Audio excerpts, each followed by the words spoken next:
الله أكبر الله أكبر، لا إله إلا الله، الله أكبر الله أكبر ولله الحمد. السلام عليكم ورحمة الله وبركاته. ازيكم يا حبايبي؟ عاملين ايه؟ يا رب تكونوا بخير وفي أحسن حال دايما يا رب.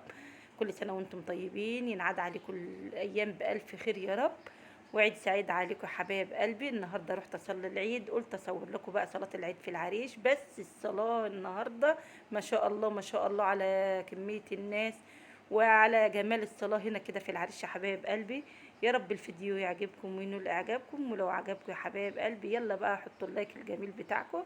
هنسمع وندخل على الفيديو بتاعنا الجميل يا حبايب قلبي. وهنا بقى الفيديو بدون مونتاج خالص. يا رب الفيديو يعجبكم، يلا بينا بقى تشوفوا الفيديو بتاعنا الجميل.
وبكده شفنا مع بعض اجواء صلاة العيد في العريش. يا رب كده الفيديو بتاعي يعجبكم ويكون خفيف على قلوبكم. وكل سنة وانتم طيبين يا حبايبي، وسنة سعيدة عليكم، عيد سعيد عليكم يا حبايبي، وكل سنة وانتم طيبين. وبكده خلصت الفيديو الجميل بتاعنا. يا رب يعجبكم، ولو وصلتوا معايا لحد هنا حطوا اللايك وكومنت حلو كده وشجعوني وادعموني باللايك وبالاشتراك. واستودعكم الله الذي لا تضيع ودائعه. والسلام عليكم ورحمة الله وبركاته.